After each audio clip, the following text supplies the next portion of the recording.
That looks familiar. Oh, that's beautiful. I do like that one. That's kind of plummy almost looking building.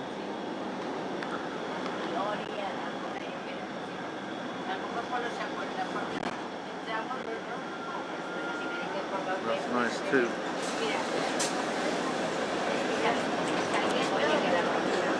I don't know whatever possessed the person to stick a glans on the top of it though. What made somebody want to do that is beyond me. Obviously probably some homosexual architect that rather likes that kind of shape. He thought, oh, I must put one of that's my favourite thing, so I must put one of those on the building that I'm doing now. Maybe it's just a hidden signal to other like-minded people to get in contact with him. I don't know.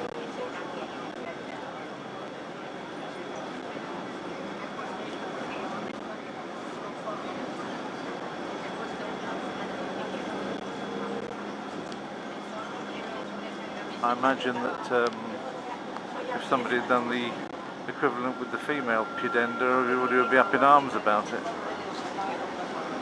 That's another pretty one.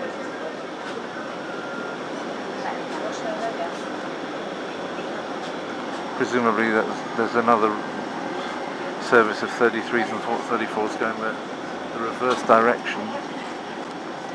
By now I'm actually just at 10 to 1 already, so I've only got an hour and a half, an hour and 40 minutes. And maybe I should also keep a bit of reserve in the mix and not leave it to the last minute like that, but actually make it a bit more like an hour in, an hour out. But I have to see what I can do. I like to walk a little bit in places where I didn't get to walk so far. I don't really care if it's not too much the absolute tourist must-sees. I can't actually, in all honesty, because I don't mind going in the Sagrada Familia or any other cathedral and go taking videos and what have you and sharing them. But I mean, I went on the website and they said, oh, you have to have if you're going to propagate your video, you're allowed to take videos, but you're not allowed to propagate the videos without having, seen us for a license, etc. So you think to yourself, well, I know that there's all this business about music, and the music industry gets itself easily, sorted out if you put music on a video which shouldn't be there. Showing images, which are also, it is a work of art, isn't it? La Sagrada Familia. It's a house of God, but it's also no doubt about it's a work of art, and it's a work of art which has been funded by the public, donating money and doing other things to go there. On the one hand, I kind of have an easy conscience because I'll be showing people, oh, there's something really good, you can go and see it. On the other hand, in some people's case, they might say, oh, I can see it on YouTube, I don't have to go and see it. I don't think that happens.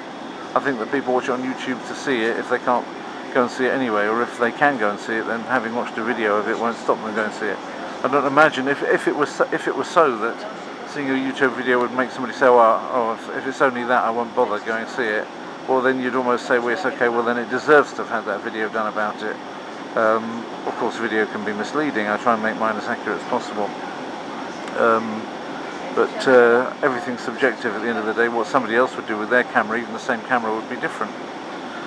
So I kind of want to respect them and not go inside of the Sagrada Familia and film anyway, which also and share the film for you. And if I can't do that, that almost makes me want to not go, because, I don't want to kind of negotiate this virus-ridden computer in order to get the ticket, in order not to queue up for ages and ages to try and get a ticket that will go in. And now that I've not really got an awful lot of time, I had to make one particular call exactly on the dot of 12, because it's somebody with a laid-out schedule, actually, a nun. You might wonder why I'm calling nuns, but that's a long story. My wife knows why I'm calling nuns, so I'm safe talking about it, don't worry about that. But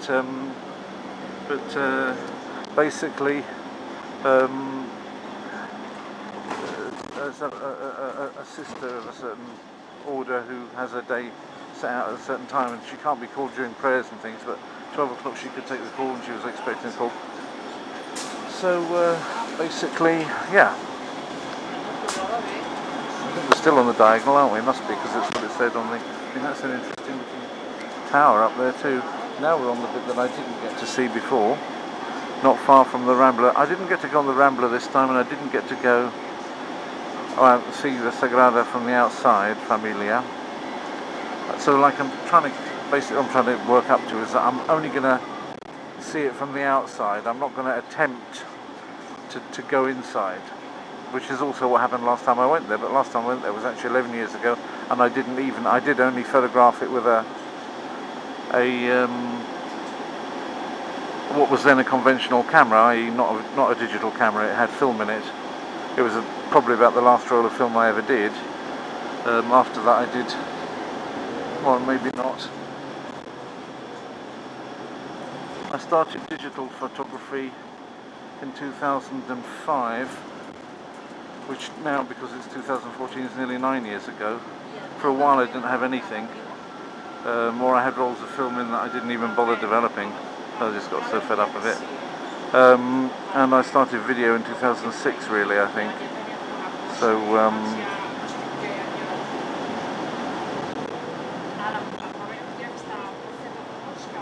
is that even right? Maybe I started digital photography as well in 2006. Anyway, 2006 was later than the first time I came. The first time I came here was 2003, as I think I mentioned. And I did see the outside of the Sagrada Familia then, but in 2003, like I say, I was just using this small, what was called advanced photo system, APS or something. So it gave you kind of like different shapes. Even then people reckoned that the shape of traditional photographs ought to be changed, that it was more aesthetic to have the one that had a more pillar boxy kind of shape rather than the one which is a traditional shape. Which actually doesn't really reflect the way that the field of vision that we have from our eyes. Just two eyes set side by side. If you move your eyes around, of course, you see a larger field of vision. You can go side to side and all the way around. It's almost in those cases as deep as it is wide, because you've got two eyes set side by side. When you're not moving your eyes, the field of vision is naturally more like a pillar box. It doesn't have like defined edges. It just kind of like goes out of focus, doesn't it, at the edges? If you look just now without moving your eyes at things, there's a sharper area in the middle, less sharp areas at the peripheries, and then it becomes less and less and less sharp until it kind of like becomes dark at the side, and that's where your bones start. But you don't really notice it because it's completely blurred and out of focus by then anyway. But it's not a rectangle. One thing it isn't is it's obviously it's not a rectangle. And the minute you want to focus on anything up, well then normally your eyes automatically go up and you start to look in that direction. Oh, that's a nice owl on the top of that building. Oh, and there we are. I can see it now. That's very impressive, isn't it?